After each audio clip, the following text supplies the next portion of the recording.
Hola colegas, mi nombre es José, Charlie Delta 3 Papa Foxtrot Lima, desde Santiago, Chile, la comuna de Puente Alto. Hoy día vamos a revisar aspectos técnicos de APRS, tanto AFSK como LoRa.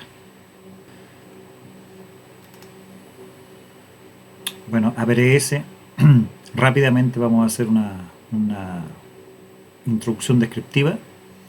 APRS toma cierta parte del viejo sistema de packet basado en el lenguaje X25, concretamente las tramas no numeradas, que identificaban las estaciones previo a la conexión y donde comúnmente se informaba de la ubicación, frecuencia, nombre de la estación que esperaba lograr conectarse. Todo esto funcionaba en modo desconectado sin que aún se estableciera la conexión misma, como dije anteriormente. Lo que a juicio del señor Bruninga, Silent K, gran radioaficionado que ideó APRS, era muy útil para lograr el envío y recepción de datos cortos en modo broadcasting de libre recepción, ¿no es cierto?, de libre y amplia recepción. APRS no es un sistema de monitoreo georreferenciado. Esto es solo una de sus aplicaciones, ya que muchos piensan que es un sistema de monitoreo georreferenciado solamente para ver estaciones en un mapa, pero no. Ya vamos a ver que no es así, que eso es solamente una de sus potestades. Bueno, vamos a revisar esto ya en términos de hardware. Voy a hacer esto muy rápido para poder avanzar. Tenemos distintos tipos de hardware, los portátiles ya con TNC integrada, también así equipos móviles, ¿no es cierto?, más avanzados con sus TNC integrada y antiguamente quien no tenía un equipo y cuando no existían equipos de estas características se empleaban equipos convencionales con una TNC a bordo y se interconectaban. Hoy en día también tenemos dispositivos portátiles dedicados a APRS y tenemos equipos que también son dedicados a APRS, en los cuales se pueden montar geográficamente en cualquier lugar con la adición de una antena externa, eventualmente batería integrada. También podemos explotar el hobby de APRS a través de un simple Baofeng conectado a través de con un smartphone y empleando el smartphone como una TNC para que las tramas después sean solamente transmitidas vía RF por el equipo de radio. Y últimamente tenemos también la tecnología LoRa, que tiene menos potestades que la PRS AFSK, pero sin embargo ha permitido que APRS vuelva a estar en boga. Con la lamentable percepción de que lo que hace LoRa es en rigor APRS, no siendo así, porque lo que hace LoRa es solamente una parte de todas las potestades de APRS. En términos de software, hay software desde hace más de 20 años como IBM 32 y otros software similares que son para crear estaciones APRS a través de un sistema informático. Por otro lado están los servidores Tier 2, que digamos son los servidores que hacen las veces de puente entre nuestras estaciones locales y los grandes servidores en el mundo. Tenemos las plataformas de consulta de información APRS como son APRS FI o APRS DirectDE. Tenemos los emuladores de TNC por software para trabajar a través de un computador y empleando la tarjeta de sonido como una TNC. Y tenemos los software para smartphone como son APRS Droid, Pocket Packet, APRS Pro, SE y otros. El sistema de APRS tiene sus principios en que una estación emite un beacon que tiene destino llegar a Unigate para después posteriormente ser inyectada a internet y poder ser consultada la información a través de internet o ser redirigida a cualquier lugar del mundo. Pero si no logra llegar directamente a través de Unigate, puede hacerlo a través de un digipeater que repite las tramas de la estación emisora, ¿no es cierto?, para después posteriormente llegar a Unigate. Por tanto, siempre la finalidad de nuestra trama va a ser llegar a Unigate con la finalidad última de ingresarlas a internet. Ya estando en internet llegarán a los servidores de APRS IS, ¿no es cierto?, y podrán ser consultadas por cualquier computador o pueden ser rescatadas por otro IGate que las retransmita en otra ubicación geográfica que eventualmente no tuviese conectividad a internet. El diagrama de flujo de nuestros equipos consiste en que los equipos cuentan con un dispositivo GPS que se nutre de los satélites para informar la posición. Esta información es ingresada a una TNC que convierte la información digital, ¿no es cierto?, en tonos, y estos tonos son transmitidos por un equipo de radio que finalmente después pueden ser comunicados a otro equipo de radio para que los interprete. Si no hay comunicación directa, puede ser transmitido a través de un digipeater que va a escuchar nuestros beacons y va a hacer llegar al equipo de destino nuestra información. Y este digipeater pudiendo ser inclusive un satélite o la misma Estación Internacional Espacial. Una vez cuando son escuchados por este segundo equipo puede ser la estación particular de otro usuario PRS, o puede ser el equipo de una estación eGate que finalmente inyecta nuestra información a Internet. Y en términos de infraestructura, la infraestructura se nutre de distintas estaciones, algunas de mayor cobertura, otras de menor cobertura. Las de menor cobertura son los digipeaters de relleno, las de mayor cobertura son los digipeaters de alta cobertura o de altura, derechamente, y a través de esa infraestructura nuestros beacons pueden llegar a los eGate, pudiendo también nuestros beacons entrar a través de un satélite para después posteriormente ser recibidos por una estación SatGate que inyecta nuestras tramas finalmente a Internet, que es nuestro objetivo a todas luces. APRS es mucho más que un sistema de posicionamiento georreferenciado, ya lo decíamos. Bueno, APRS permite el envío y recepción de mensajes de texto breves entre estaciones e incluso al otro lado del mundo. El envío de telemetrías desde estaciones climatológicas, como son la temperatura, vientos, presión atmosférica, humedad relativa.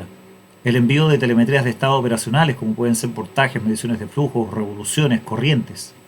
El envío de datos de desplazamiento, que ya es lo más habitualmente conocido, que es lo que observamos a través de APRS, FI y páginas similares, altura, velocidad, coordenada geográfica. Envío de datos de posicionamiento de lugares de interés.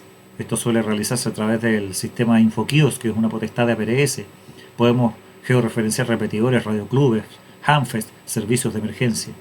El envío de boletines con información de interés, la frecuencia y los tonos de los repetidores locales, por ejemplo, para que tengan conocimiento los visitantes de nuestra región, los próximos pasos satelitales, podemos informar los nuevos Silent Kate, ¿no es cierto?, o fallecimientos de colegas radioaficionados. Los próximos eventos de ham radio los podemos informar y georreferenciar en el mapa para que sean vistos por alguna estación siempre y cuando solicite la información. El envío de alertas de tráfico. Podemos enviar alertas de tráfico desde nuestras estaciones móviles para que el resto de los corresponsales sepan en qué sectores hay congestiones. El envío de alertas de emergencia. En caso de que alguien esté realmente comprometido, puede activar un estatus de emergencia en su equipo PRS y ese estatus de emergencia va a ser recibido por toda la comunidad de radioaficionados circundante que esté al alcance de la cobertura de esa estación. Y mejor aún, si esa estación que notifica la alarma está dentro de la cobertura de un digipeater, todas las estaciones que estén dentro del área de cobertura de ese digipeater también recibirán ese estatus de alerta. Y es más, a través de los eGate que inyectan estas tramas a través de Internet, incluso al otro lado del mundo también podríamos recibirlas. Información de coberturas teóricas mediante PHG. PHG es un sistema que permite establecer teóricamente rangos de cobertura. Esto también gracias a APRS. El uso de la Estación Internacional Espacial y otros satélites con modalidad APRS integrada que nos sirven como una suerte de digipeater, pero en el espacio es otra cosa muy interesante de APRS. El envío de mensajes de correo electrónico, ¿no es cierto?, también es una posibilidad. El envío y la recepción de correos electrónicos, por lo menos una potestad de AFSK, no así de APRS LoRa. Operar como una estación receptora, podemos operar como una estación traqueable, ¿no es cierto? Las receptoras son las que reciben la información y la van observando, las traqueables son las que se van desplazando y van irradiando la información de su tráfico. Los digipeaters son las que reciben las tramas y las vuelven a repetir. Los eGate son las que toman las tramas que están en NRF y las inyectan a Internet.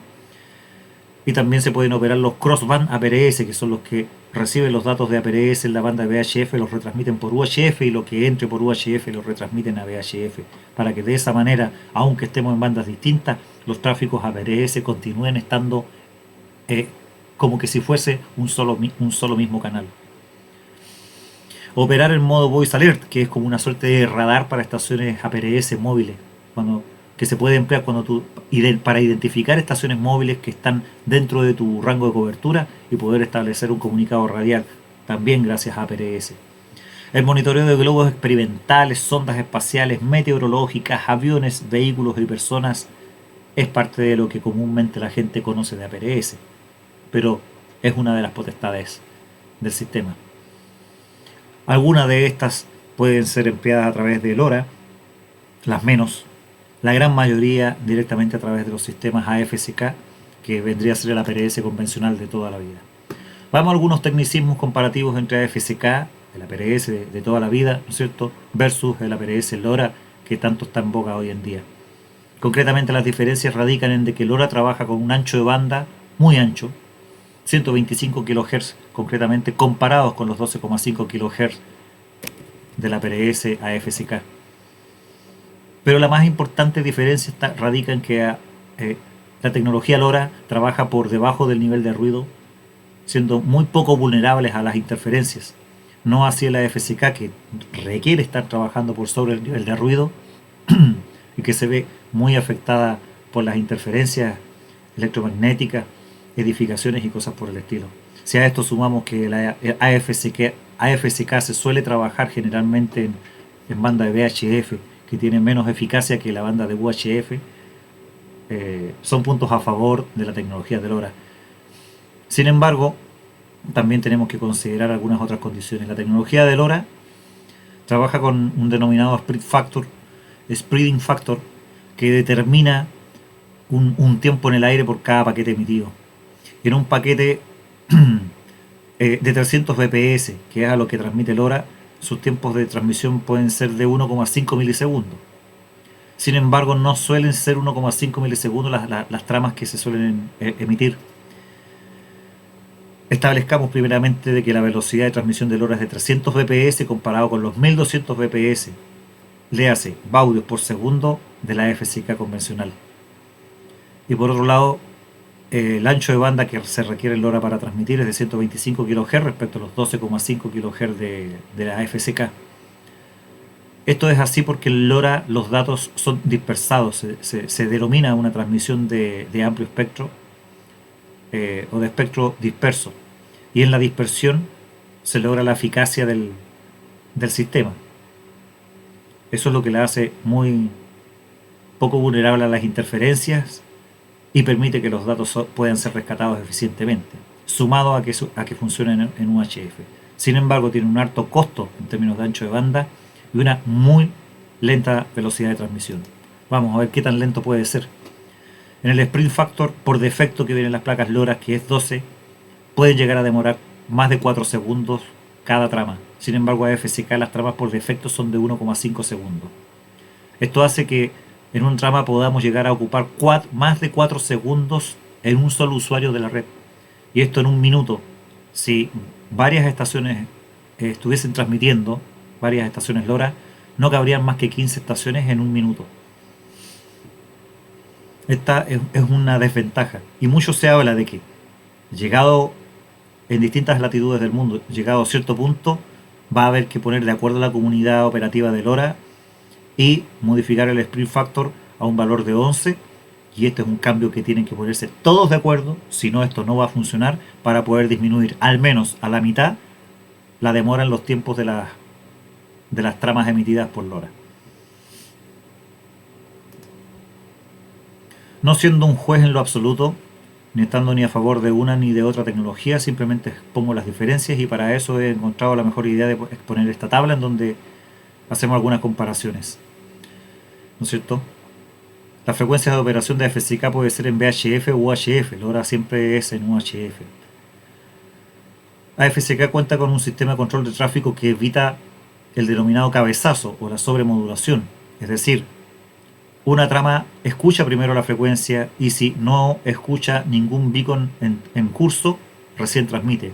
LoRa no tiene ese control de tráfico, por tanto, hayan o no hayan transmisiones de beacon en el espectro radioeléctrico, el dispositivo, si ha llegado el momento de emitir un beacon, lo va a emitir, sobremodulando literalmente cualquier otro beacon existente en el canal de radio.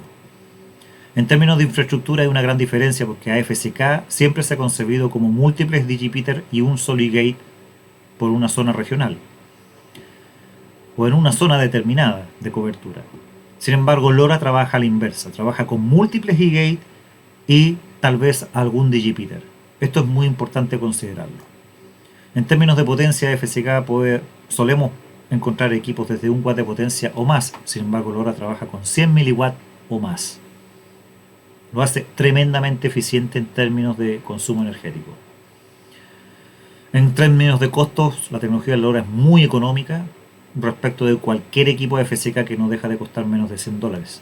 A menos que quieras emplear un Baofeng V5R y un smartphone antiguo más un pequeño cable. Solamente de esa forma eventualmente podrías llegar a equiparar el bajo costo de un dispositivo LoRa. Pero no olvidemos que LoRa no cuenta con todas las potestades de la FSK. LoRa puede enviar beacon georreferenciados, al igual que FSK también puede recibir los beacon referenciados. Puede enviar mensajes a PRS, al igual que FSK, pero no puede recibir mensajes a PRS. A FSK sí. Puede enviar solicitudes a Gateway, por ejemplo, como reportes meteorológicos, solicitudes de lectura de correo electrónico, pero no va a poder recibir los reportes ni los correos electrónicos, porque LoRa no tiene esa capacidad, al menos en este instante de desarrollo de los sistemas. En cambio, FSK sí cuenta con todas esas potestades de forma nativa. Pero vamos a ver qué es lo que ocurre con el tema de la infraestructura para dejarlo un poco más claro. Acá tenemos una infraestructura AFSK, en donde podemos observar 2 digis y un e-gate. Efectivamente vamos a tener múltiples estaciones APRS en el perímetro y cualquiera de los 2 digipeater va a poder tomar las tramas y va a tener la capacidad de retransmitirlas, y como los beacons de AFSK son más breves, la congestión de tráfico es menos probable que en LoRa, hasta lograr llegar al e-gate central. En el mundo de LoRa la infraestructura es notablemente distinta. Vamos a tener innumerables estaciones e-gate dispersas por la región, más las estaciones traqueables APRS que van a estar circundando, ¿no es cierto? Y por donde ande circundando es de esperar que exista algún e-gate próximo que logre captar la baliza e inyectarle internet, y con eso el objetivo se habría cumplido cabalmente. Pero en la eventualidad de que existe una estación que se esté desplazando y que no esté dentro del área de cobertura de ninguno de los e-gate de la región, allí eventualmente se haría necesario la presencia de un digipeater, ¿no es cierto?, que pudiese tomar las tramas y retransmitirlas para que de esa forma recién algún e-gate pueda inyectarlas a internet. La idea es no tener digipeaters dentro de la misma región. Se observan aquí, este es un digipeater, pero acá tenemos otro. Sin embargo, este otro está distanciado, separado por condiciones geográficas que probablemente, sumado a una correcta disposición de antena, no permitan que el área de cobertura de este digipeater influya con el área de cobertura de este otro digipeater. En términos de eficacia de las tramas de AFSK comparado con LoRa, tenemos este ejemplo, ¿no es cierto? Y bueno, hubiera sido deseable emplear la menor potencia posible. En este caso me fue solamente posible emplear 5 watts de potencia. Acá tenemos una traza LoRa con 100 miliwatts de potencia, mucho menos potencia, y sin embargo podemos observar que la traza, al menos en estos sectores, es prácticamente idéntica a la anterior, la cual voy a devolverme.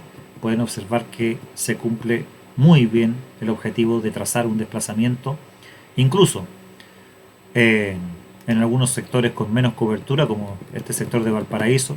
En este trayecto, desde este sector a este sector, no hubieron trazas que permitieran describir de mejor manera el trayecto comparativamente con AFSK, pero sin embargo en AFSK la infraestructura de AFSK es un poquitito más robusta, por lo menos en nuestra región, y permite que en la quinta región hubiera un digipeater de alta cobertura que nos permitiera graficar de mejor manera este último tramo. Sin embargo, guardando las diferencias de potencia, pueden observar que es muy eficiente LoRa, aún con todas sus imperfecciones. En el ámbito de LoRa, como es un sistema que está en permanente desarrollo, tanto a nivel de hardware desconozco si hay más previsiones de desarrollo, pero de que es ampliable, que puede ser modificable, lo es totalmente. Es más que nada en el ámbito del desarrollo de software en donde hay más fichas, más cartas en juego.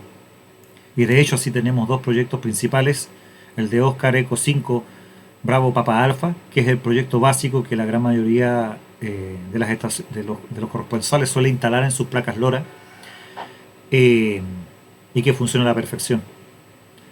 Sin embargo, también existe el proyecto de Sierra Quebec 9, Mike Delta Delta, que es un proyecto que además permite obtener una interfaz gráfica a través de un servicio web al cual nos conectamos vía Wi-Fi con nuestras placas LoRa y nos permite modificar los parámetros de configuración sin la necesidad de un computador.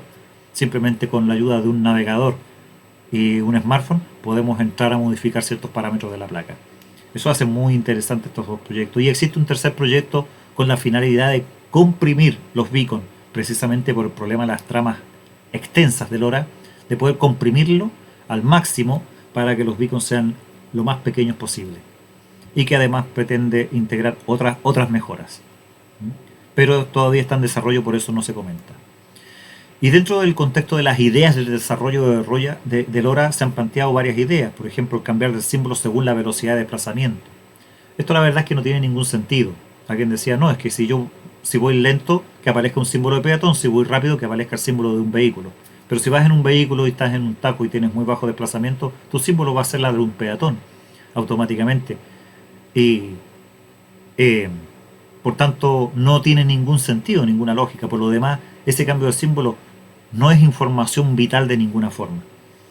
Alguien decía, no, es que el cambio puede ser solamente hacia arriba, pero de nada sirve porque si vas como peatón y te subes al metro vas a tener un alza de velocidad, pero te vas a bajar del metro y después vas a seguir como peatón.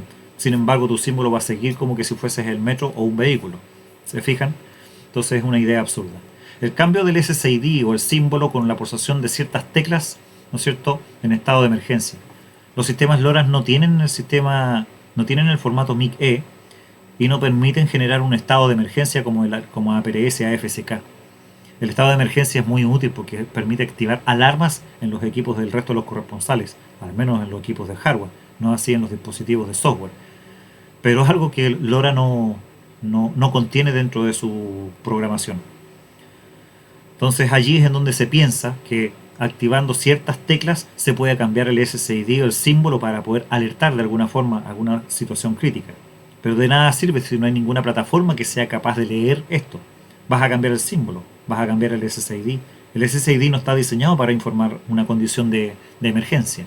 El símbolo probablemente, como símbolo. Pero lo que declara un estado de emergencia es otra cosa. Es el estado de comentario.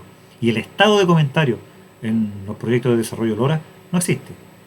Pero sí sería muy lindo que se pudiese llegar a lograr algún desarrollo. Los dispositivos LoRa sí tienen área de comentario. En el área de comentario las primeras 3 siglas podrían emplearse como indicación de un estado de emergencia. Si esto lo pudieran leer el resto de las plataformas de software, las plataformas de consulta y eventualmente los mismos equipos de hardware, sería fabuloso. Pero es muy difícil que esto se pueda lograr.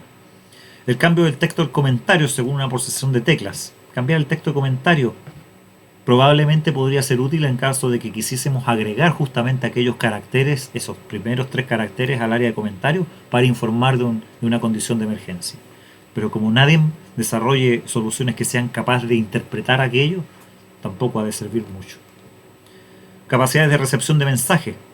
Sería muy interesante que las placas LoRa pudieran recibir mensajes, no solamente enviarlos. En este punto de desarrollo, al menos solamente de manera experimental, recién se está logrando que reciban mensajes, pero por defecto no lo hacen. La comprensión y el cambio de split factor es algo que va a llegar el momento en el cual vamos a tener que ponernos todos de acuerdo para que esto funcione, porque en algún momento vamos a tener congestión de tráfico en el canal APRS de los dispositivos LoRa. Dadas sus extensas tramas y la falta de acuerdo entre las estaciones, porque hoy por hoy cualquier estación compra un dispositivo LoRa, lo configura a través del software consultando algún video, pero más allá de eso difícilmente se va a enterar de cuáles son las condiciones correctas de operación. Acá mostramos las dos placas, la receptora que no incorpora GPS y que funciona como iGate y DigiPeter, y la otra placa que además incorpora GPS que se puede ocupar como iGate y DigiPeter y también como dispositivo rastreador. A modo de consideración final, entre el modo AFSK respecto al mundo LoRa, podemos concluir que LoRa es ideal para el tracking y el envío de mensajes sin esperar respuesta, al menos en este punto del desarrollo. Puede que su desarrollo permita implementar más funciones a futuro, claramente. Es extremadamente eficiente, muy económico y de bajo consumo. AFSK aplica para cualquier escenario de uso y sus prestaciones son absolutas y completas. Todo depende del costo del equipo que quieras adquirir y de acuerdo a ese costo van a ser las prestaciones con las cuales vas a contar. Sus consumos energéticos son más elevados, su desempeño puede equipararse a la tecnología de LoRa empleando algo más de potencia. Estamos pasando todo muy rápido porque esto recién pasado es básicamente una introducción, digamos, al contexto de APRS por un lado y en lo que acabamos de haber visto, una breve introducción a esas diferencias que es importante comprender y tener presente entre ambos mundos para no confundir y no pensar que solamente lo que hace LoRa es lo que hace APRS. No. APRS es mucho más que lo que hace LoRa. Lo que pasa es que LoRa hace muchas cosas que hace APRS. Y la idea de esta parte de la exposición era poner un paralelo y dárselos a conocer para que se tenga presente. De todas formas, sin una buena y eficaz infraestructura de apoyo, ninguno de los sistemas funcionará adecuadamente. Necesitamos infraestructura de apoyo para APRS, AFSK, necesitamos Digipeater, necesitamos un eGate en particular. Pero necesitamos Digipeaters bien ubicados para que esto funcione bien. En el ámbito de LoRa necesitamos múltiples eGate. Ojalá un eGate por cada comuna, al menos un eGate por cada comuna, dependiendo de la comuna, dependiendo del tamaño de ella. Y algún Digipeater bien ubicado y ojalá que no se sumen con otros Digipeaters para evitar la congestión. Vamos a los ámbitos de uso general de APRS y comenzamos a entrar en alguna materia que mayormente en esta parte intermedia de la presentación va a estar relacionada con minimizar el uso del espacio radioeléctrico con la finalidad de evitar congestiones y con la finalidad de mantener el espectro radioeléctrico lo más despejado posible para que todas nuestras emisiones de beacon lleguen en tiempo y en forma a su destino sin complicaciones. Lo primero, trazas eficientes y de bajo costo, como la que vemos en la izquierda, versus trazas innecesariamente definidas como la que vemos a la derecha. Cuando hablamos de eficiente y de bajo costo, aquí la trayectoria está perfectamente definida y acá también perfectamente definida, pero excesivamente definida porque aquí se observa una curva y una contracurva. Eso no sirve de nada, no es ningún aporte. Esto es solamente una traza innecesariamente definida. Y lo otro que ustedes ven, instantes en donde los beacons son demasiado reiterativos y eso no es bueno. Allí estamos haciendo uso de espacio radioeléctrico. Acá ustedes ven perfectamente definida la ruta y con los justos y necesarios beacon cada cierto tiempo. Lo anterior se logra ampliando el sistema Smart Beaconing. Y por defecto todas las estaciones móviles o portátiles deben hacer uso de este sistema. Las estaciones base no necesitan informar frecuentemente su ubicación porque están fijas. Por tanto, basta y sobra incluso que cada 30 minutos emitan un beacon informando su ubicación. Smart Beacon tiene la capacidad de que cuando elevamos nuestra velocidad de desplazamiento aumenta la frecuencia de los beacons, cuando bajamos nuestra velocidad de desplazamiento disminuye la frecuencia de emisión de los beacons. Y es capaz de detectar a través del GPS cuando vamos girando y allí también incrementa la velocidad de emisión de beacon solamente mientras que nos encontramos en la curva. Y eso es muy eficiente. Tiene 3 modos de operarse Smart Beaconing y esto lo van a poder observar en cada uno de sus equipos. En el modo manual los beacons se emiten solamente cuando el operador aprieta el botón. En el modo automático los beacons son emitidos al intervalo que el usuario haya definido dentro del equipo, que puede ser cada 5 minutos, cada 1 minuto, cada 30 minutos. Hay una sección para definir la frecuencia de emisión del beacon automático. Pero cuando activamos Smart Beaconing, los beacons son emitidos según un algoritmo interno del equipo, quien, sirviéndose del GPS, define cada cuánto y en qué frecuencia emitirlos de manera muy inteligente. Existen algunas tablas de explicación de los distintos parámetros de Smart Beaconing dentro de los equipos, porque son varios parámetros, y bueno, acá ustedes lo van a poder observar con más detalles después cuando gusten descargar la presentación.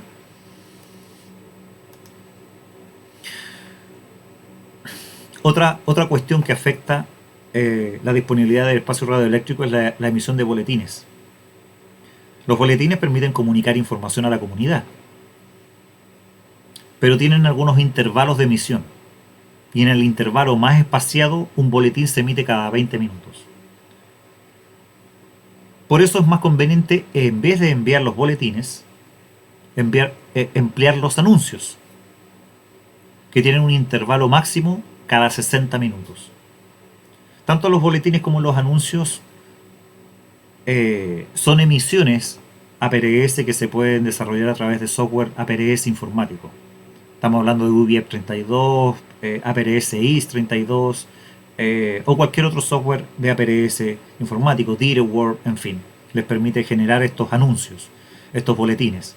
Pero mi recomendación es que no ocupen los boletines y ocupen los anuncios, porque los anuncios en su intervalo máximo se repiten cada 60 minutos, en cambio los boletines cada 20.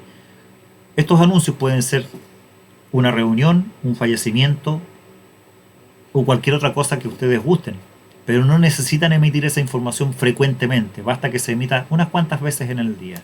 Y en este caso, anuncios es la más dilatada. Otra cosa que hay que tener presente es que el área de comentarios, nosotros ingresamos caracteres y mientras más caracteres, más extenso es nuestro beacon. Por tanto, mientras menos caracteres ingresemos en el área de comentarios, más corto va a ser nuestro beacon. No hay que excederse los 67 caracteres. Segundo, conviene informar el tipo de dispositivo que estamos empleando, la potencia, la antena o tipo de antena, la altura sobre el nivel del mar y nuestra frecuencia QAP.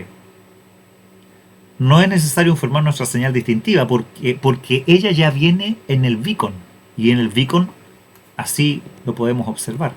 No es necesario que agreguemos nuestro distintivo en el área de comentarios. Y nuestro correo electrónico tampoco se debiera ser integrado en el área de comentarios porque presuntamente debiéramos de tener un QRZ y en QRZ cualquier persona puede consultar por tu distintivo cuál es tu correo electrónico. Con eso acortamos al mínimo posible el tamaño del área de comentarios y con eso nuestra emisión vía RF. Y lo otro que en los equipos se puede setear es el prorrateo del área de comentarios. Esto significa que al equipo yo le digo que por cada X beacon emitidos solamente con nuestra ubicación geográfica, velocidad y avance, ¿no es cierto?, emita el área de comentarios. Es decir, que no emita el área de comentarios toda vez que emitimos un beacon, sino que emita el área de comentarios cada cierta cantidad de beacon. En los restantes beacon, como no se emitan el área de comentarios, el beacon será más corto porque va a llevar solamente nuestro distintivo, nuestra ubicación geográfica, velocidad de desplazamiento y eventualmente la altura. Otra forma de acortar nuestras tramas, cuidar el espacio radioeléctrico, es que si nosotros tenemos una estación que es APRS que está muy cerca de Unigate, el UNProtoPath, que ya vamos a ver en la siguiente diapositiva de qué se trata, debemos de setearlo en nulo. Porque a Unigate recibe y acepta lo que le entre, mientras que esté dentro de la frecuencia APRS. El beacon que le entre, sin importar su UNProtoPath, lo va a inyectar a internet de todas formas. En su defecto, por A, B, C motivo, pueden mantener el White 1.1 en esos casos. Esto aplica por supuesto para una estación fija que no va a estar en desplazamiento, pero para una estación que está en desplazamiento no puedes emplear solamente UNProto. Ya lo vamos a ver más adelante. Esto aplica para una estación fija, base, y que está muy próxima a Unigate. Por tanto, no requiere repeticiones. Llegas directo al eGate. ¿Para qué hacer uso de la infraestructura? ¿No es cierto? Por eso es que se puede emplear el UNProto de forma nula. Y en el caso de las estaciones meteorológicas, definir que sus tramas sean enviadas solamente vía internet y no vía RF. ¿Por qué? Las estaciones meteorológicas emiten un beacon muy largo. Cuando emiten beacon, emiten varios beacon consecutivos. Y tercero, estos beacon consecutivos y largos los emiten muy frecuentemente, por defecto cada 5 minutos. Y cuarto, esta es información que no es útil para nadie en APRS vía RF. Entonces, las estaciones meteorológicas deben de setearse para que emitan su información solamente vía internet, no vía RF. Bueno, ahora les voy a explicar un poquitito. Muchos de ustedes ya conocen saben de qué se trata el UNPROTOPAT, el cual está directamente relacionado con el nuevo paradigma White-NN, ¿no es cierto? Que es donde se define el comportamiento del UNPROTOPAT a utilizar. Primero digamos de que LoRa trabaja siempre un mismo UNPROTO y no hay más, no hay que darle más vuelta. LoRa siempre va a trabajar con el UNPROTOPAT White 1-1, es decir, va a pedir que sea repetido solamente una vez por cualquier estación que la reciba. AFCK, por el contrario, puede trabajar con distintos UNPROTOPAT, ¿ya? Los UNPROTOS tienen distintos nombres. White 1-1, por ejemplo, que significa que es una solicitud, es una instrucción solicitud, ¿no es cierto? También existe el White 2-1, el White 2-2. Existen distintos un ProtoPAT, que ese es el nombre que se le da a estas rutas, ¿no es cierto? Y que funcionan en combinación. Aquí yo tengo un White 1-1 y espacio White 2-1. Y también tengo un segundo ProtoPAT, que sería White 1-1, espacio White 2-2. ¿No es cierto? Aquí tengo dos ProtoPAT distintos, ¿ya? Y aquí tengo un tercer ProtoPAT, que es el White 1-1, a secas, sin más acompañantes. Ya dije que LoRa siempre trabaja en White 1-1, pero AFCK puede trabajar con distintos UNPROTO. Vamos a explicar de qué se trata brevemente, porque no puedo extenderme mucho en esto. Para más detalles pueden consultar la página de APRSchile.cl, la sección Paradigma White-NN, y allí está toda la información en detalle, en qué consiste, cómo funciona, para qué se usa y todos los pormenores. Baste decir que tenemos en este ejemplo un UNPROTO White 1-1, White 2-2. Esto significa que este móvil está solicitando ser repetido por un digipeater de baja cobertura o de relleno, también conocido, una vez. Entonces nuestro beacon llega a un digipeater de relleno, un digipeater tipo White 1, y este digipeater White 1 repite nuestras tramas tal como se ve en esta otra imagen. Y ahí cumple su cometido, y a partir de eso, este White 1 queda marcado con asterisco porque significa que ya fue utilizado, ya fue repetido. Y en nuestra trama todavía nos queda el White 2-2, que significa que se espera que a través de un digipeater de alta cobertura, un digipeater tipo 2, ¿no es cierto?, nuestro beacon sea repetido dos veces. Lo que significa que de este digipeater de alta cobertura va a ser repetido y probablemente escuchado por alguno de estos otros digipeaters que están al extremo. Y cuando alguno de estos digipeaters lo reciba, lo va a volver a repetir una segunda vez. Entonces allí se cumple la segunda repetición. Y es de esperar que con todas esas repeticiones nuestro beacon haya llegado a Unigate y con eso haya sido inyectado a internet y aparezcamos en el mapa, o haya llegado nuestro mensaje al destinatario final. No es más que eso. Por eso es que el UNPROTOPAT puede ser cortito, puede ser más largo, y va a ser más largo conforme más saltos requiramos de la infraestructura para poder llegar a Unigate. Y esto lo definimos nosotros en nuestro UNPROTO, ¿no es cierto?, en nuestros equipos, ¿ya? La infraestructura puede apoyar alguno de estos UNPROTO, o puede que no. Todo va a depender. Si hay digipeater de relleno, van a existir repetidores de tipo White 1-1 y van a poder ser repetidos por algún digipeater de eso. Y eso siempre lo vamos a encontrar. Y los digipeater tipo 2, ¿no es cierto?, siempre vamos a encontrar un digipeater de tipo 2. Por tanto, también vamos a poder ser repetidos por ellos.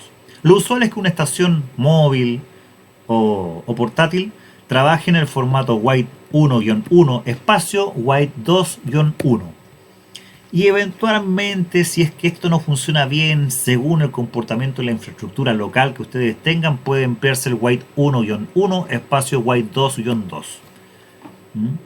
Con esa cantidad de repeticiones, con esa cantidad de saltos, tenemos sobrado para poder llegar a un e-gate. Y la idea es llegar justo a un e-gate. La idea es que no quedemos cortos con los saltos, como para que no alcancemos a ser inyectados a internet, ni que tampoco que nos pasemos con los saltos de modo tal que aun cuando ya fuimos ingresados a internet, todavía nuestro beacon está siendo repetido en la infraestructura. Porque allí nuevamente hacemos uso indiscriminadamente del espacio radioeléctrico. Hay muchos aspectos más relevantes en todo esto, como decirles a grandes rasgos que, por ejemplo, el White 2.2 en este ejemplo no queda activo para ser usado mientras no haya sido repetido por un White 1.1. Y muchas otras cosas, pero no voy a entrar en ese detalle técnico. Lo pueden consultar en la página, allí está la información, ¿no es cierto? Porque si no nos extenderíamos demasiado. El paradigma White NN da para muchos, señores. Es muy interesante, recomiendo que lectura al respecto. Nosotros en apdschile.cl tenemos algo bastante clarito, está bastante depurado. Por supuesto nos hemos nutrido de mucha información foránea, pero suele ser demasiado críptica y hemos querido hacer algo más sencillo. Bien, vamos a continuar. Cuestiones de infraestructura y contingencias que pueden presentarse por mal uso. En este aspecto debo decir que nosotros podríamos dejar la escoba en la infraestructura APRS si no respetamos ciertas condiciones o si nos ocurren ciertas situaciones en particular. Pueden haber múltiples repeticiones en el área. Y esas múltiples repeticiones las podríamos estar causando nosotros como operarios de APRS, como usuarios convencionales, porque hemos definido un protopath solicitando muchas repeticiones cuando no es necesario, ¿no es cierto? Y con eso saturamos el canal. Por eso hay que ser cauteloso en la definición del proto. La congestión del canal por múltiples digipeater, en el caso del ámbito de LoRa. Ya les mencionaba que la infraestructura LoRa está pensada para tener múltiples e-gate y algún digipeater. Pero si montamos varios digipeater, vamos a tener más repeticiones de lo necesario, sabiendo que las tramas APRS de LoRa duran muchos segundos, ¿no es cierto? Existan tramas al aire, van a haber estaciones que van a querer ser escuchadas por un e-gate y no van a poder ser escuchadas. Indudablemente hay dispersión de e-gate, sí, por supuesto, pero recordar que los digipeater normalmente están muy bien ubicados y tienen un amplio rango de cobertura. Y eso va a generar sobremodulación y a la postre van a haber un montón de tramas que van a ser indescifrables por los e-gate. Otra congestión del canal puede ser por beacon extensos o reiterados, como ya les mencionaba, a través de las estaciones meteorológicas. Y algo que ya no genera congestión en la infraestructura, pero que puede crear errores de recepción de mensajes, es por la presencia de múltiples e-gate en el caso del APRS AFSK. Esto es algo que habría que es una invitación a no experimentarlo, pero que es interesante de observar controladamente. Pero a grandes rasgos puede darse que yo estoy en un desplazamiento, yo emito un mensaje a un corresponsal y ese corresponsal me quiera responder, pero yo ya no estoy en ese área de cobertura, ¿no es cierto? Y el mensaje va a querer seguir la ruta por la que llegó. Entonces la respuesta va a querer salir por el mismo e-gate por el cual yo entré en ese momento. Pero yo no estando dentro de la cobertura de ese e-gate, por supuesto, yo no voy a recibir el mensaje. Por eso la idea es que, aun cuando yo esté dentro del alcance de otro e-gate, yo le vuelva a preguntarle a mi corresponsal en el otro e-gate. Claro, ahí el colega me va a decir, no, si ya te respondí. No, porque yo no recibí tu mensaje de vuelta. Bueno, la explicación está justamente en eso. Pues todo mensaje APRS enviado siempre va a buscar devolverse por la misma ruta. Y al existir más de un e-gate, ahí se pueden generarse algunas problemáticas, en fin. Bueno, saliéndonos del contexto de las problemáticas que se puedan generar al interior de la infraestructura, ya mencionando cuestiones importantes como la no presencia de múltiples digipeater en el ámbito de LoRa, evitar la presencia de múltiples e-gate en el ámbito AFSK, manejando un proto correctamente definido para llegar justos, evitando la presencia de estaciones meteorológicas. Existen otros elementos interesantes de apreciar en APRS, como son las potestades. del sistema. Vamos a entrar a definir el formato de uso de las distintas particularidades de APRS. La gran mayoría de estas son, o la totalidad de estas son del potestad del mundo AFSK, pero hay algunas que funcionan en LoRa y así lo voy a definir cuando corresponda. La emisión de los mensajes APRS funciona creando un mensaje con destino al distintivo de la estación que queremos enviarle el mensaje, ¿no es cierto? Y su respectivo SSID, si corresponde. Y en el cuerpo del mensaje, la cadena de caracteres que no puede ser superior a 67 caracteres. En el caso del envío de un email a través del gateway APRS, el destino va a ser email-medio 2. Y en el cuerpo del mensaje vamos a definir el correo electrónico del remitente, ¿no es cierto? O sea, del destinatario, y le vamos a agregar el texto. Cabe mencionar que tanto el texto como el correo electrónico mismo forman parte de la limitante 67 caracteres.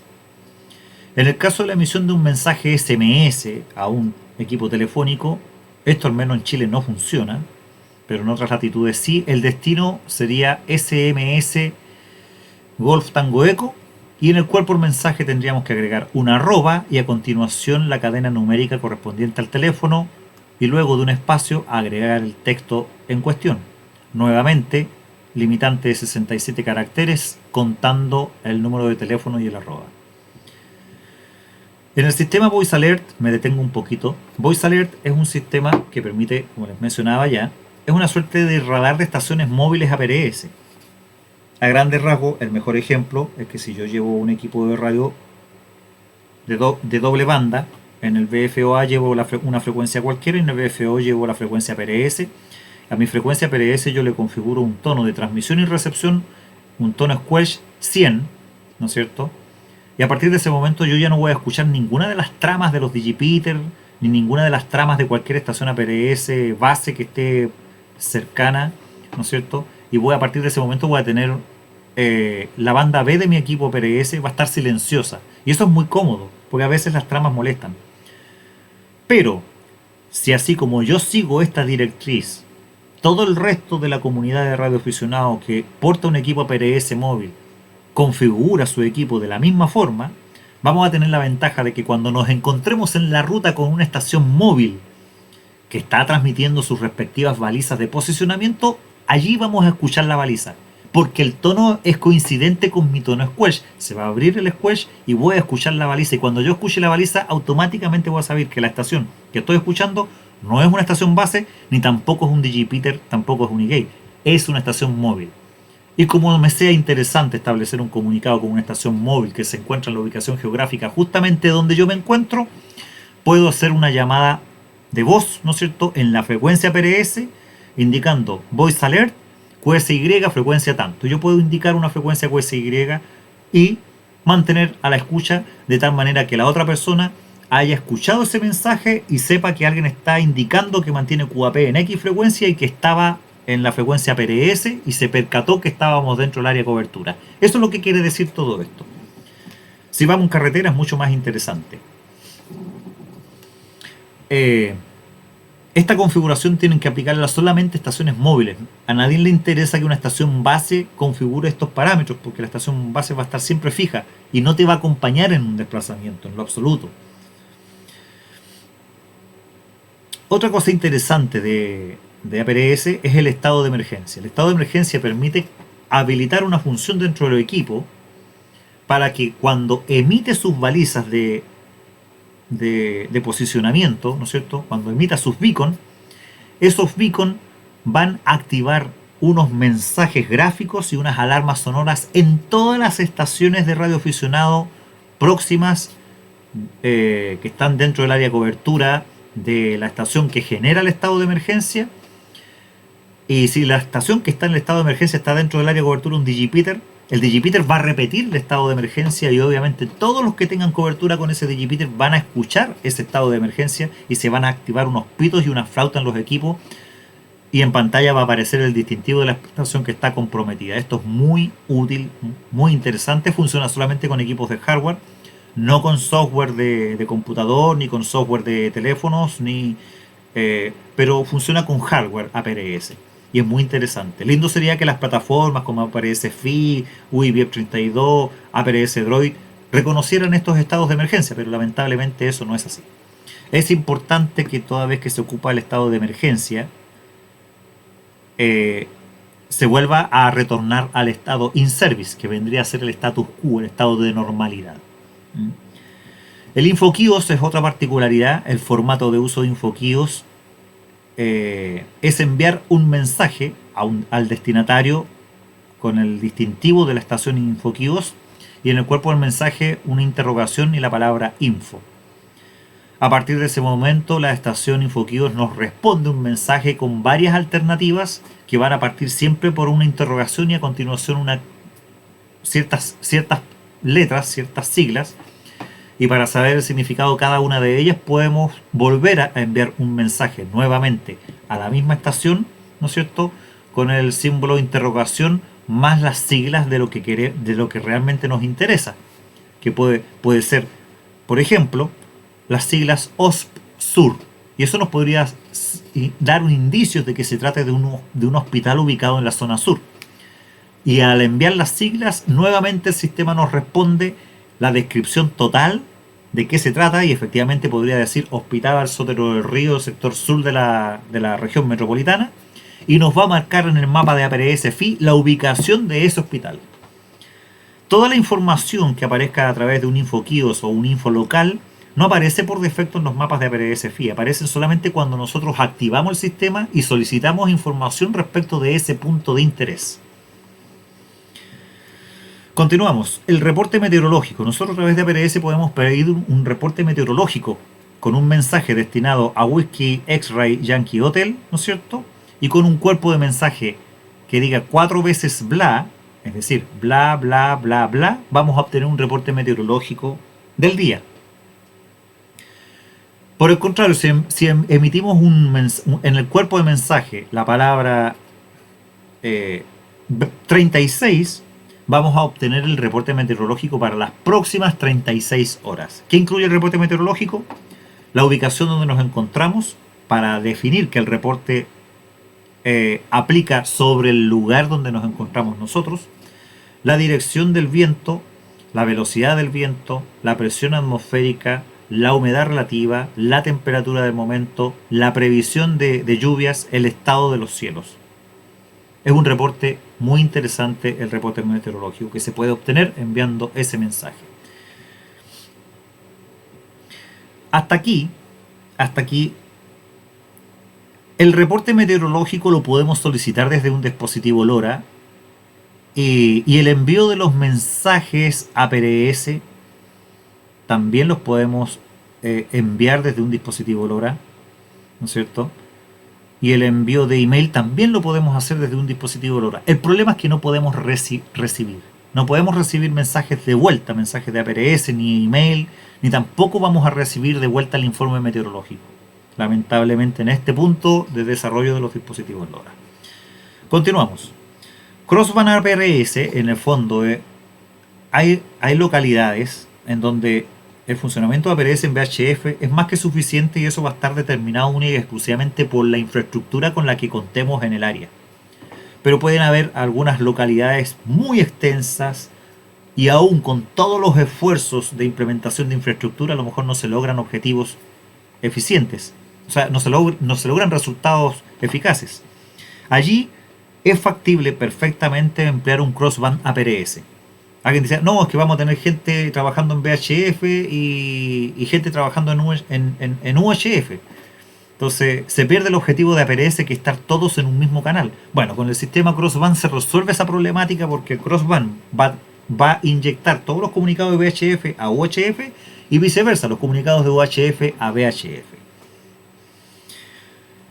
Y también tenemos la posibilidad de emplear el WinLink a través de un gateway que se llama APRS Link. En el fondo esto consiste en acceder a los servicios de WinLink, que en el fondo nos permite, entre otras cosas, nos permite revisar correo electrónico, enviar documentos adjuntos, ficheros adjuntos, nos permite varias cosas WinLink, pero en la pasarela APRS Link concretamente nos permite revisar una lista de mensajes, responder algún mensaje, enviar algún nuevo mensaje de correo electrónico. Pero esto funciona conectado, hay que validarse, entonces hay que ingresar una contraseña y para eso hay que recibir un desafío de contraseña. Bueno, es bastante más complejo, es mucho mejor trabajar con el sistema email nativo de APRS, que es mucho más simple y que no requiere validación. Pero para quien guste intentarlo, es fácil. En destino se define Whisky November Lima Kilo-1 y en el cuerpo del mensaje cualquier carácter. Esto con la finalidad de iniciar sesión. Luego WinLink nos manda un desafío de contraseña, ¿no es cierto? Y suponiendo que nuestra contraseña fuera MA5FDO, ¿no es cierto? El desafío de contraseña nos pide que ingresemos el segundo carácter, el primer carácter y el cuarto carácter de nuestra contraseña, ¿no es cierto? Entonces tendríamos que ingresarle el segundo carácter es la letra A, el primer carácter es la M y el cuarto carácter es la F. Y a continuación de esto le tenemos que ingresar 3 caracteres más porque tenemos que completar 6 caracteres en total. Y estos 3 últimos caracteres pueden ser cualquiera. Algunos ocupan 000, 111, 123, en fin, da lo mismo. Con eso ustedes se van a validar frente a WinLink y después WinLink les va a contestar que están validados y que tienen una permanencia de conexión de 2 horas. Eso para que quiera hacer uso, probarlo, ¿no es cierto? Pero es bastante más engorroso trabajar esto a través de APRS Link que emplear el sistema de correo integrado, ¿no es cierto?, de la plataforma. Ahora, este email-medio 2 funciona en Chile, pero puede que sea distinto el gateway en otra nacionalidad. Lo mismo con el SMS Gate. En Chile no funciona, pero probablemente en otro país, bueno, de hecho, en otros países sí funciona. Continuamos con las potestades de APRS posiblemente olvidadas, desconocidas o sin explotación, porque un poco de eso se trata esta charla. Los SATGATE y el APRS satelital. Un SATGATE captura los paquetes satelitales, los paquetes APRS que son emitidos por estaciones satelitales y los inyecta a la red terrestre, es decir, los inyecta a Internet. Nos podemos entretener capturando la emisión de beacon APRS desde las estaciones satelitales. También podemos entretenernos practicando APRS haciendo uso de los satélites. Y para esto nosotros definimos nuestro proto correctamente. Hay una definición de un protopad para poder operar satélite. Así enviamos nuestros beacons a través de un satélite que lo usamos como digipeater y de esa manera lograr grandes distancias.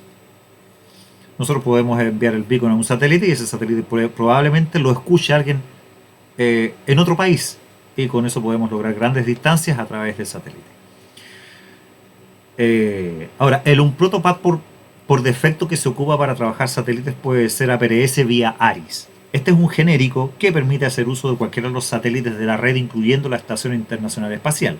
Yo no soy un gran conocedor de esta materia, pero para quien también quiera trabajar algún indicativo específico, puede ocupar el NA1SS para la ISS bajo control norteamericano y el RS-0 ISS para la ISS bajo control ruso. O R4 ISS que es bajo control europeo, desconozco si está operativo. Vale mencionar que todo esto trabaja en 1200 baudio y que la frecuencia para APRS satelital es 145.825. Finalmente existen los servidores Tier 2 que... Un servidor Tier 2 en el fondo enlaza localmente la red APRS IS, que es la red global, ¿no es cierto?, con nuestro territorio local, nacional. Probablemente no todos los países tengan un servidor Tier 2. En Chile tenemos uno. ¿Pero qué ventajas brinda esto? Bueno, cuando nosotros recepcionamos paquetes o generamos paquetes APRS, todos van a parar a un eGate. Y ese eGate tiene que inyectar la información a Internet. Pero la finalidad de inyectar la Internet es para que llegue a un servidor Tier 2. Que por lo general, si estamos en Chile, vamos a emplear el de Brasil, vamos a emplear el de Norteamérica. Incluso algunos están desde Chile empleando el de Europa. Y eso no tiene ningún sentido porque esa estación eGate para inyectar esa información va a hacer uso del enlace internacional. Y el enlace internacional siempre es más lento que el enlace nacional aquí en la quebrada del Ají. Entonces, es mucho más eficaz emplear un servidor Tier 2 local que esté al interior de tu nación, porque vas a tener más velocidad, para que tengan una idea. El internet de mi casa tiene una tasa de 200 Mbps nacional y solamente 20 Mbps internacionales. Por tanto, es mucho más rápido que yo mande mis trazas a PRS vía internet, que yo las mande al servidor Tier 2 local en vez de mandarlas a Brasil, porque va a salir a 20 en vez de 200. Y lo segundo es que permite visualizar información en un dashboard con información exclusivamente local. Aquí yo abro el dashboard del servidor Tier 2 nacional y voy a ver el listado de estaciones solamente de mi nacionalidad.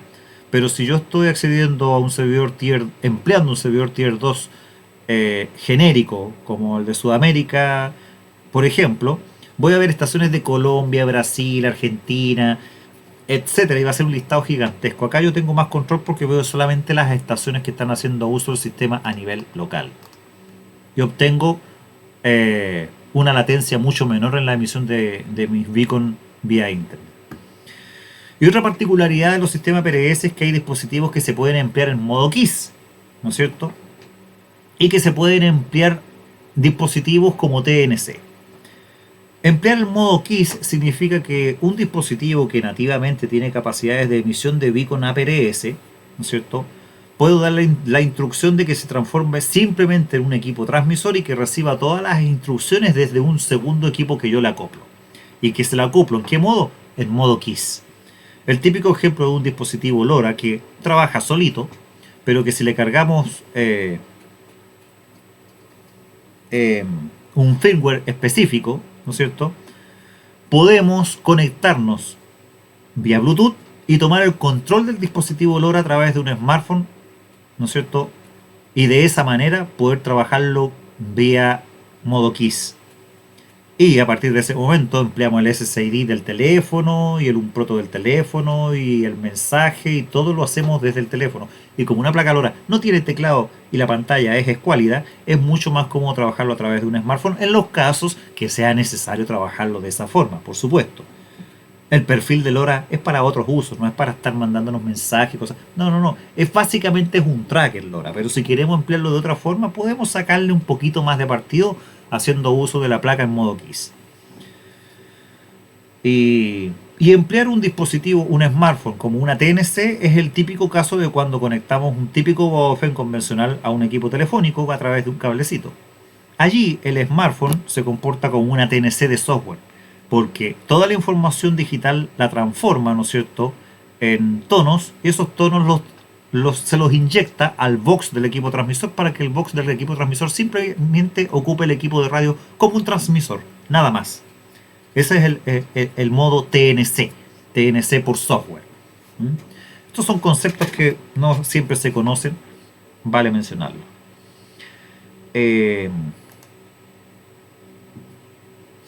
Saliéndonos un poquitito bueno, ya lo salimos, decididamente ya nos salimos del área del aprovechamiento de la infraestructura y de la minimización del impacto en el espacio radioeléctrico. Ya vimos las potestades y los formatos de uso de las distintas potestades de APRS, donde solamente alguna de estas cosas aplica en el mundo del LoRa. Y hemos visto un par de potestades adicionales. Vamos a pasar a hacer algunas precisiones respecto a cuestiones que son esenciales. Primero, los distintivos de estación permiten identificar al propietario de la estación APRS y eventualmente ubicar a los operadores. ¿Por qué debiéramos de tener la necesidad de ubicar a los operadores en caso que tengan algún parámetro erróneo y estén generando congestión en la red? Por otro lado, el número que acompaña al distintivo se denomina SSID y permite identificar las potestades o el tipo de estación de manera más definida, e inclusive sus capacidades, porque por ejemplo, si me ponen un SSID 10, yo en la tabla voy a determinar inmediatamente que se trata de Unigate o un Ecolink. Entonces, ya sé que es una estación que primero brinda servicio a la comunidad y segundo que tiene potestades de enlace. En cambio, si me definen un guión 5, voy a ver guión 5 y voy a saber automáticamente que se trata de un teléfono. Si me definen un 7 voy a saber que se trata de un walkie-talkie y el walkie-talkie probablemente tenga capacidad de emisión y recepción de mensajes, entonces podría trabajar el tema de los mensajes con esa estación. En fin, me permite definir algunas potestades y algunas características de la estación. Y por otro lado tenemos el símbolo. El símbolo va un poco de la mano con el SSID porque también me permite identificar qué tipo de estación es, pero me permite identificarla gráficamente. Entonces es muy cómodo cuando miramos un mapa de APRS-FI o APRS-DirectDE y vemos, por ejemplo, las casitas y sabemos que son estaciones APRS fijas que no brindan ningún servicio. Cuando vemos estrellas de 6 puntas color verde, sabemos que se tratan de eGate o DigiPeter. Cuando vemos vehículos de cualquier color o figurita, sabemos que son estaciones móviles. Si vemos un ser caminante, sabemos que es un handheld, un hand transceiver, un handy, un walkie-talkie. Entonces, el símbolo nos ayuda a perfilar de manera más rápida qué tipo de estación es.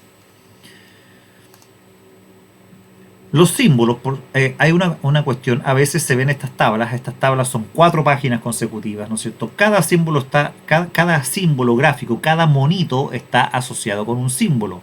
Estos símbolos nosotros, por ejemplo, en las placas LoRa o en APRS Droid y en algunos software informáticos, tenemos que ingresar alguno de estos símbolos para que este símbolo nos permita mostrar en APRS-FI el icono que deseamos. Sin embargo, hay una confusión con la tabla primaria y la tabla alternativa.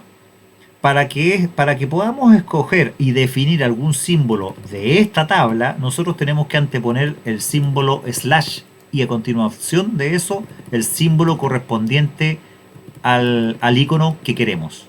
Por el contrario, si queremos alguno de los iconos de esta otra tabla, tenemos que anteponer el backslash al símbolo correspondiente para obtener el icono que deseamos. ¿Ok? De más está decir que debemos de escoger los símbolos adecuados. Algunos deberían de estar reservados, ¿no es cierto? Estos iconos para los DigiPeter, estas para las estaciones puente HF, ¿no es cierto? En fin. Así que hay que ser cauteloso y la recomendación es a no buscar pretender tener iconos distintos para verme distinto, porque eso no le aporta nada a nadie, no brinda realmente ningún aporte. Es un aporte cuando empleamos una nomenclatura genérica de distintivos y si no brindamos servicio y estamos en estación base, montamos una casita, igual que todos los demás. La diferencia la marcamos con nuestro distintivo. Allí es donde está la diferencia, ¿no es cierto? O con nuestra cobertura, si tú quieres. Vamos por las plataformas. Hay varias plataformas de consulta en internet, APRS-FI, APRS-DirectDE y muchas otras, ¿no es cierto? Vamos a revisar algunas diferencias entre una y otra, pero todas tienen prácticamente lo mismo. APRS-FI tiene la característica que en los paquetes sin filtrar, ¿no es cierto?, nosotros podemos observar los tráficos redundantes, los paquetes duplicados y aquí es donde nosotros podemos ver cuando una estación está dejando la escoba dentro de la red también. Pero la gracia de APRS-FI es que nos permite mostrar incluso hasta 1000 paquetes sin filtrar hacia atrás. Y eso es muy amplio porque a diferencia de APRS-FI, la plataforma DirectDE nos permite ver solamente 300 paquetes sin filtrar. Sin embargo, APRS DirectDE tiene otra facultad interesante que nos permite crear campos de cobertura teórica. Yo pincho cualquier estación y cuando le hago clic en Coverage, automáticamente APRS DirectDE hace un cálculo sobre mi estación de los beacons más distantes que ha logrado escuchar, ¿no es cierto?, con los cuales ha tenido cobertura y me los encierra en un círculo de la figura geométrica que sea necesaria, ¿no es cierto?, para graficar cuál es el rango de mi cobertura. Es netamente teórico, no es del todo certera, pero de hecho no es certera, pero con el tiempo tiende a ser más eficaz. De todas formas tiene algunas zonas calientes que dan indicios de los lugares con mayores reiteraciones de cobertura. Entonces, cositas que no lo hace APRS-FI, ¿no es cierto?, aunque debiera de poder hacerlo. Esto se denomina los círculos PHG. APRS sí lo hace, pero no lo hace espontáneamente. No está un menú ahí asequible para poder ensayarlo. El menú está al costado y hay que definir los parámetros para poder hacer uso de ello. Como sea, ambas plataformas consolidan información APRS, ¿no es cierto?, disponible para consulta. Bueno, vamos a pasar a una particularidad que son los llamados filtros de servidor APRS. Los vamos a describir brevemente. Permiten filtrar lo que deseamos que ingrese a nuestros sistemas desde APRS IS. Es decir, si nosotros tenemos una estación APRS con un computador y lo tenemos conectado a internet, vamos a estar con ese software conectado a APRS IS. Pero ¿nos interesa que nos entre toda la información? Bueno, allí existe información de todos los países del mundo, de todo tipo de estaciones, y vamos evidentemente a necesitar trabajar con lo que realmente nos interesa, normalmente los países más cercanos. Y acá abajo yo tengo un ejemplo en donde yo le pido a APRS SIS que lo que entre a mi estación sea solamente los distintivos de mi nación, más algunos distintivos de localidades aledañas como Argentina, porque ellos suelen estar de visita aquí en la localidad, entonces un poco poder estar al tanto de las estaciones foráneas inmediatamente cercanas.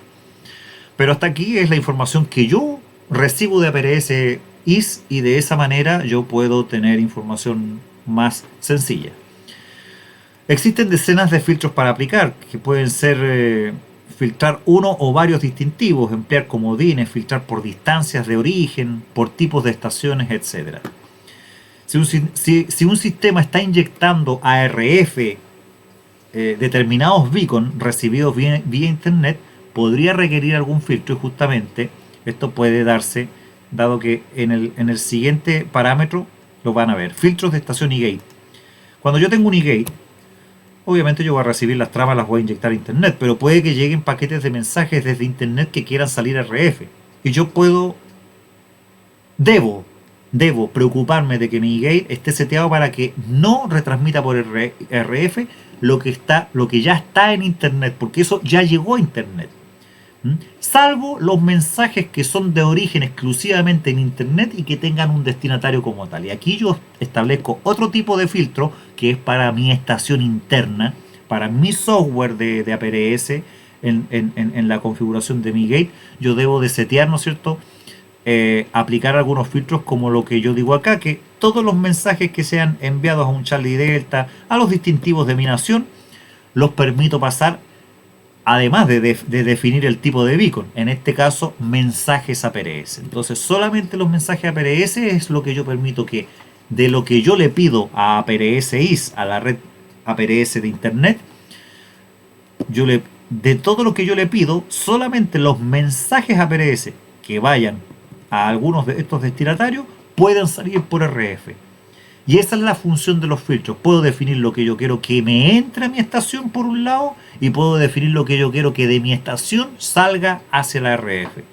Y el entendimiento de los filtros es súper importante. Toda esta información la pueden encontrar directamente en APRS.org, o pueden consultar también información en aprschile.cl. Vamos a reiterar algunas cuestiones sobre APRS de emergencia brevemente. Ya les mencionaba que existe el estado de emergencia, y así como el estado de emergencia existen otros estados. Pero los otros estados son menos relevantes porque no activan ningún mecanismo en el resto de las estaciones APRS. Mucho menos en el resto de los sistemas, lamentablemente. También había una propuesta que pretendía que se creara otro estado de las mismas características al estado de emergencia, que se llamara test alarma, y que estaba destinado solamente a probar cómo funciona el estado de emergencia sin crear un estado de emergencia como tal. Y se esperaba también que al emitir un estado de emergencia, las estaciones receptoras por software y plataformas de APRS pudieran activar algunas respuestas para que las personas nos pudiéramos enterar. Por ejemplo, bajo un estado de emergencia, centrar el mapa en la estación, aplicarle un zoom y activar una alarma auditiva. No así para los estados especial y prioridad, en donde uno centra el mapa solamente y la otra centra el mapa y le aplicaba algún zoom. Pero esto no ocurre. También se estandarizó colores especiales para los símbolos. O sea, cuando alguien activaba un estatus de emergencia, que los símbolos de la estación en las distintas plataformas aparecieran con un color rojo en el caso de una emergencia, naranjo en el caso de estado de prioridad y amarillo en estado especial. Pero nada de esto a día de hoy funciona porque ninguna de las plataformas, APRS, FI, DirectDE, ninguna de esas plataformas de consulta reacciona a los estados de emergencia. Los desconoce por completo. Y hasta el momento ninguno de los software tampoco reacciona. Entiendo que, no sé si DirectWolf u otro software en algún momento, creo que trabajó algo al respecto, pero no hay nada concreto. Ninguno de los software que solemos emplear reacciona. Solamente los equipos por hardware reaccionan con pantallas indicativas de un estado de emergencia y con alarmas sonoras. Lamentablemente a día de hoy, como les mencionaba, los aplicativos informáticos aún no es posible que los aplicativos informáticos y algunos hardware como LoRa reaccionen a los estados de emergencia. APRS FI y similares, software UIVF 32 y similares, aplicativos como APRS Droid y similares no reaccionan, pero los hardware de APRS como los equipos Kenwood D700, 710, los FTM 400, 300, FT3D, sí reaccionan. También el X1C5, que es un dispositivo APRS portátil. ICOM no tengo cómo confirmarles que sí reaccionan o no reaccionan. No tengo cómo confirmarles eso. Bueno, es posible crear, digamos, aparentemente debiera de ser posible, ya lo decía Bob Bruninga en algún manifiesto, que se podían emplear las primeras 3 letras del área de comentarios, ¿no es cierto?, de una baliza APRS para poder identificar en aquellas plataformas que no reconocen el formato MIC-E, pudieran interpretar los estados de emergencia, pero nada de eso ha sido desarrollado a día de hoy. Es tan simple que inclusive un sitio web de Findu es capaz de rescatar los estados de emergencia. Y aquí ustedes pueden ver, esta página recopila las últimas 24 horas cualquier estado de emergencia que se genere en el momento.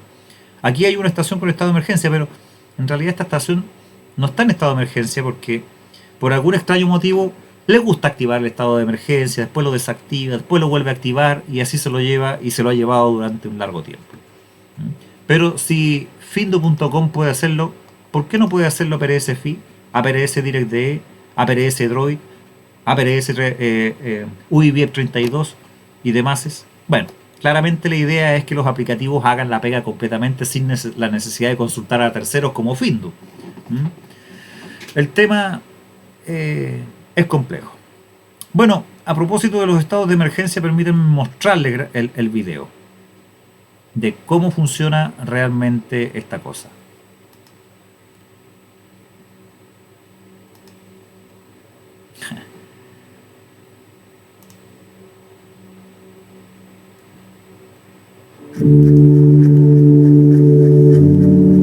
Disculpen los comerciales. Rojo, ¿no es cierto? Lo que lo hace muy vistoso y notorio. Bien.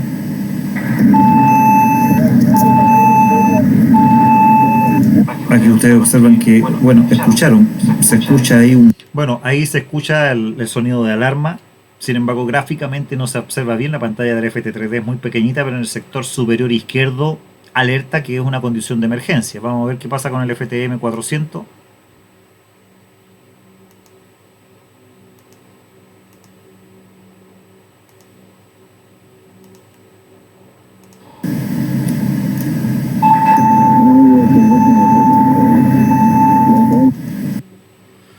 Ahí ustedes vieron que la pantalla es enorme, tiene una tremenda frase que dice emergencia, en el centro indica la estación que está reportando la emergencia, indica las coordenadas, la ubicación y el sentido hacia cuál al que hay que dirigirse, la distancia, a cuánto se encuentra, a qué hora y con qué fecha, además de un buzzer muy notorio, al menos en el FTM 400. Lo mismo ocurre en el equipo D710 de Kenwood y otros equipos por hardware.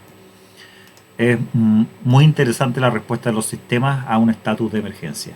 Si lo quieren probar, háganlo de noche, tarde, cuando no vayan a importunar o a preocupar a la comunidad, aledaña que ustedes tengan y pueden monitorearse a través de esta página que les comparto acá arriba, ¿no es cierto?, para ver reflejado su estado de emergencia y si tienen la posibilidad de contar con otros equipos, ir viendo la respuesta a sus distintos equipos. Como les menciono, a través de software computacional no van a observar respuestas, a través de las plataformas de consulta de internet tampoco, solamente a través de los equipos de hardware van a tener respuesta a sus estados de emergencia. Luego de eso definan el comentario de estado, defínanlo en in service, que vendría a ser el estatus normal, el status quo de su estación para que desaparezca la condición de alarma.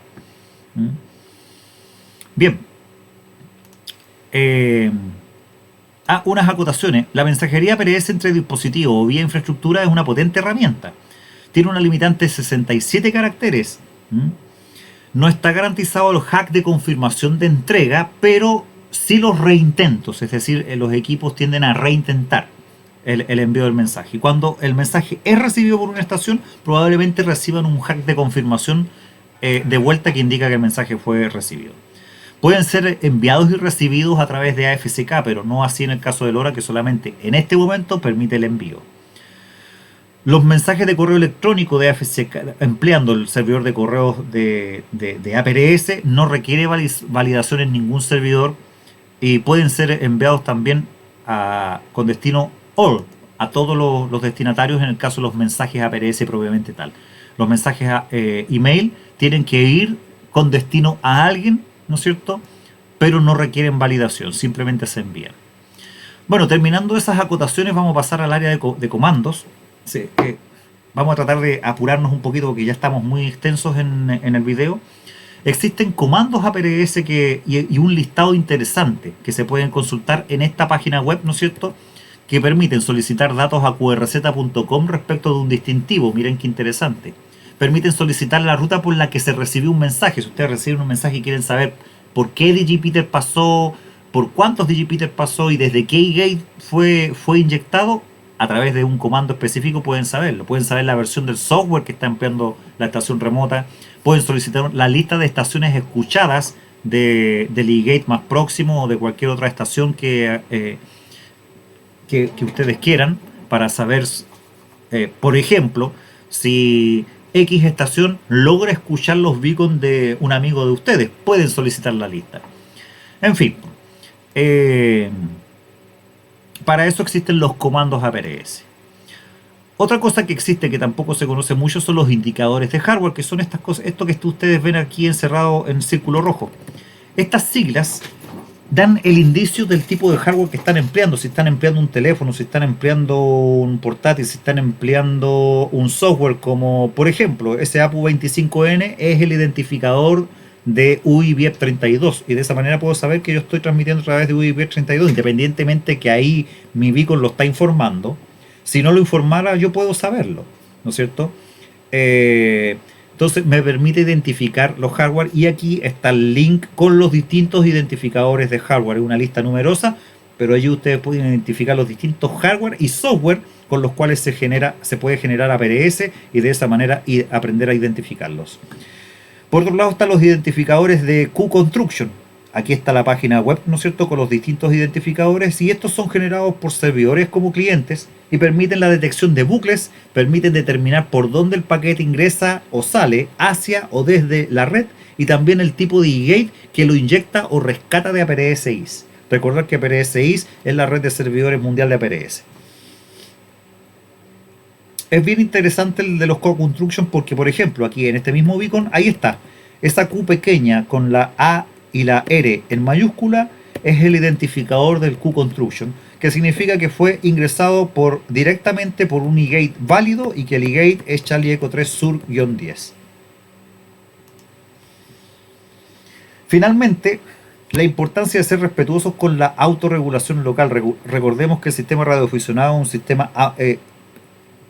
nosotros somos autorregulados y es de esperar que eso lo mantengamos per sécula, que no tenga que venir una institución a regularnos, pero la única manera de velar por ese privilegio es respetar todas las normativas, por supuesto, entre ellas, en el caso orientado a APRS, respetar los indicativos de estación. No pueden haber estaciones que monten cualquier cosa y no pongan su distintivo. Tiene que estar el distintivo del titular de la estación definido.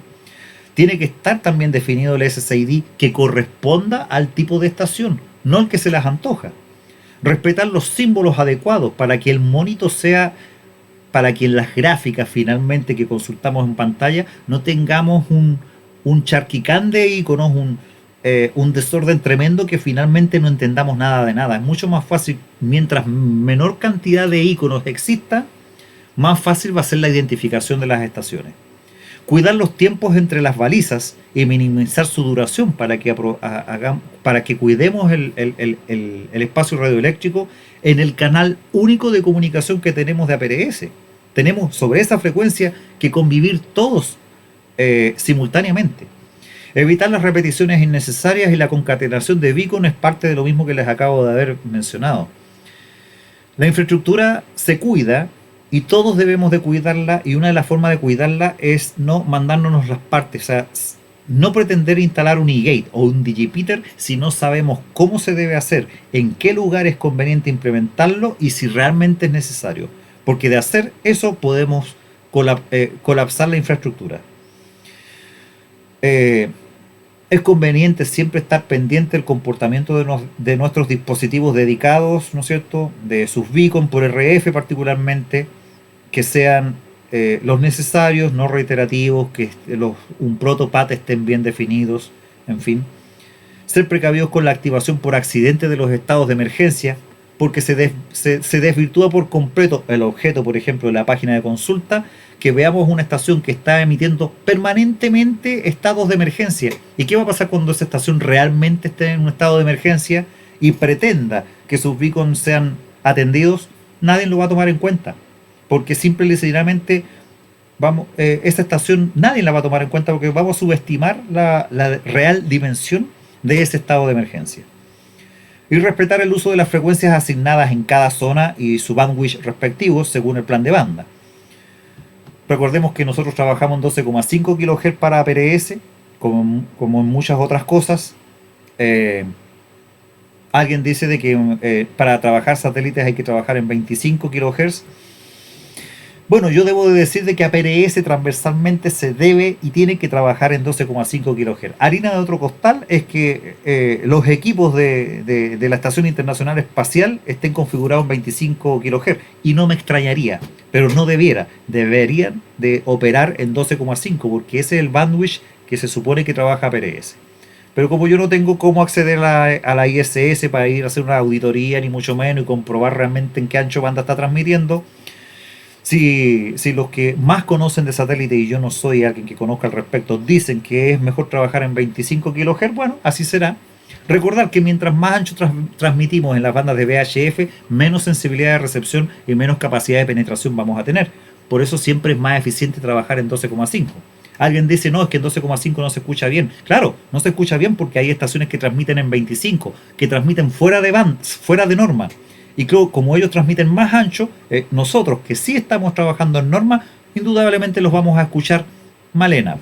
Pero eso es harina de otro costal. Allí la culpa no es del cojo, es del empedrado, o quizás a la inversa. Finalmente, una frase que no quiero dejar de mencionar: experimentar no significa carta blanca para crear o incentivar al desorden. Si implementamos todo este ordenamiento, estas recomendaciones, es para que las cosas funcionen bien.